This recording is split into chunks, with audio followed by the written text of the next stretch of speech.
We are all susceptible to the modern traps of physical inactivity, unhealthy dietary choices, and screen time. Like a mouse following its natural instinct to snag that small block of cheese, but getting caught by a mouse guillotine, we too are fooled by our instincts. They often mislead us, not by their own fault, but also by the fault of the environments we've created. Traps like these are actually quite common in nature, so common that biologists have studied them and termed them evolutionary traps, or ecological traps. An intuitive way to define traps like these was presented by Martin Schlafer and colleagues. It reads, "A trap arises when the organism is constrained by its evolutionary past to make a mistake, although suitable conditions or adaptive choices remain available elsewhere. Typically, this happens when a novel element in the environment mimics a traditional cue for habitat choice, thereby misleading the organism. For example, nocturnal insects use light cues to help them navigate. This was the case for most of their evolution, and they are adapted to those light cues. However, the artificial light that humans have created is so novel, often disorienting in attracting these bugs. This attraction to artificial light can lead insects to spend excessive energy flying around light sources, which can result in decreased foraging time, increased predation, and reduced reproductive success.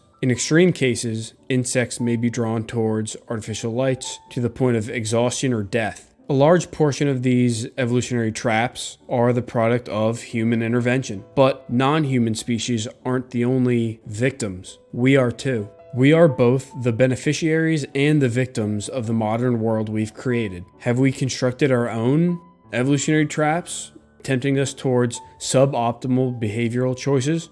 Are we not that much more intelligent than the insects getting falsely wooed by artificial light? What are the negative consequences of this? To understand an evolutionary trap and its negative consequences, we need to understand the mismatch at play. An evolutionary mismatch occurs when an organism's environment is misaligned with the ancestral environments to which it is adapted. That mismatch is what triggers the mistake made by the organism falling into the trap. Here is another example. There is a species of beetle in Australia called the jewel beetle. Male jewel beetles have been observed copulating with beer bottles. Why? Wouldn't it be maladaptive for the beetle to do so, wasting its time and reproductive resources on a completely inanimate object that can't even deliver its offspring? It's because the glossy brown finish on the beer bottles resembles a female beetle. Since the beer bottles were never a feature of the beetle's environment until very recently, they never evolved to delineate between them and the females the bottles imitate. There is a mismatch between their ancestral environments, which lacked beer bottles, and their current environments, which contain these novel and attractive bottles. As a result, they waste their energy and resources on a fruitless mating pursuit. But humans would never fall for something like that. We're too conscious and smart. I beg to differ. There is content on the internet that is drawing people in, predominantly men, with false signals of real-life mating opportunities, to the point of addiction. This may be a topic for a future episode, but for now, I hope you can infer what I'm referencing here. Novelty can be a dangerous thing, and the modern cultures we live in are hyper-novel. When comparing ancestral human environments to contemporary towns and cities, they are so conceptually dissimilar that it's like they're settings on different planets. The rate of change occurring in the past 10,000 years led to the greatest evolutionary mismatch our species has seen, with traps around every corner.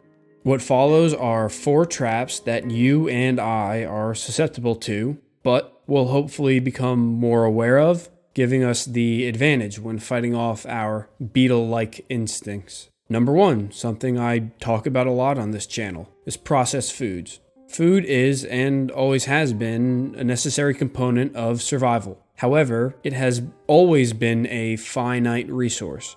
There is limited evidence that our hunter-gatherer ancestors experienced frequent bouts of famine or starvation, but this does not mean that they had an infinite supply of food. Our ancestors would have evolved to be opportunistic eaters. They would have capitalized on food when it presented itself, especially calorically dense foods that could supply them with a lot of energy. Our modern food environments look very different, but we still have that opportunistic instinct to chow down on some high-calorie food when we catch sight of it. Today, food is more accessible than before. Also, we make our food hyper-palatable. This means that it's tastier and easier to eat large quantities of it. About 60% of the American diet comes from ultra-processed foods. The preferences for these foods, once advantageous for survival, has become a trap that can lead to overconsumption and health problems like obesity, cardiovascular disease, and type 2 diabetes. These are often considered mismatch diseases. Just as opportunistic eating would have been advantageous for humans who were unsure of their next meal, so too were they opportunistic loungers. Physical activity was inevitable. Moving was another key component to survival, and hunter-gatherers did and still do a lot of it. Modern hunter-gatherers are estimated to travel 5 to 9 miles per day on average. While those miles are mostly spent walking, a good portion of them can be spent running as well, like during an endurance or a persistence hunt. Because life in the wild requires high energy outputs, it would have been foolish for ancestral humans to waste energy on unnecessary activities. So, they likely would have evolved a tendency to conserve their energy when the chance arose. Life in the modern world provides more of a chance to do so than ever before. Because we no longer have to earn our food physically, the opportunity to remain inactive is pervasive.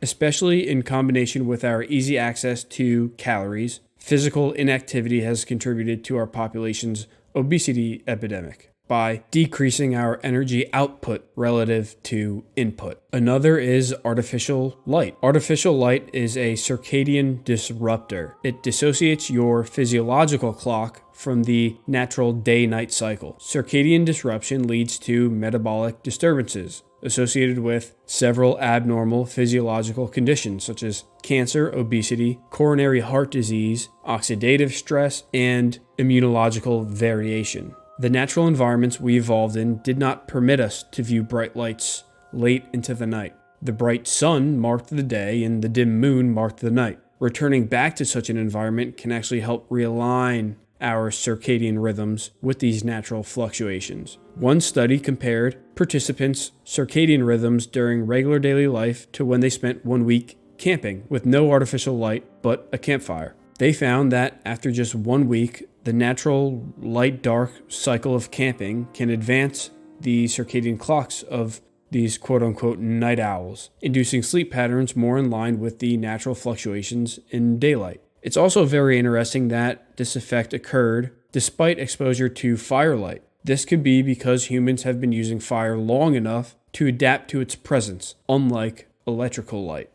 We may even be experiencing an evolutionary mismatch in terms of politics. Another aspect of our modern cultural environments is the size and scale of our political organizations. We live in cities with millions of people, which are nested in large nations coordinating and competing at the geopolitical scale. This is in stark contrast to the few 100-person tribes at most our ancestors lived in for millions of years. Glenn Gear and colleagues sought to test whether or not we are cognitively adapted to understanding our modern political climate. Participants of their study were asked to describe various political situations, ranging from large-scale impersonal scenarios to small-scale scenarios involving oneself. They found that participants had an easier time processing information related to small-scale political situations than large-scale political situations. So, even our political arena is a trap. Maybe one reason why people are so frustrated with the current state of politics and why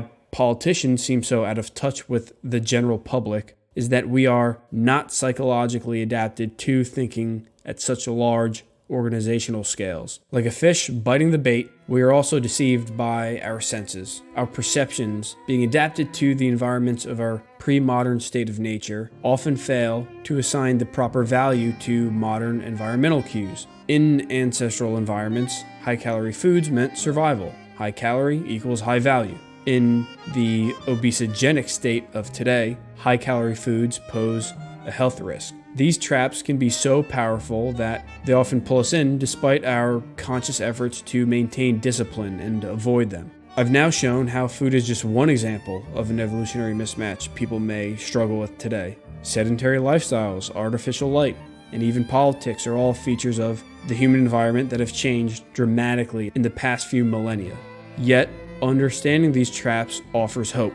By recognizing the evolutionary roots of our mismatches and the behaviors they create, we can strive to make conscious choices that align with our long-term well-being.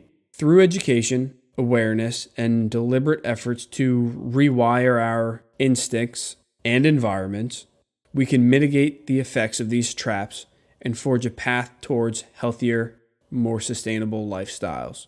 Now, if you want to look further into any of these ideas, make sure you subscribe to my newsletter, and there you can find references to any study I mentioned, some of the more theoretical papers, and things like that. I drop a newsletter for every video, so if you like this one, check out these videos, and you can find those newsletters as well. So leave a like, leave a comment, please subscribe, and I'll see you next Monday.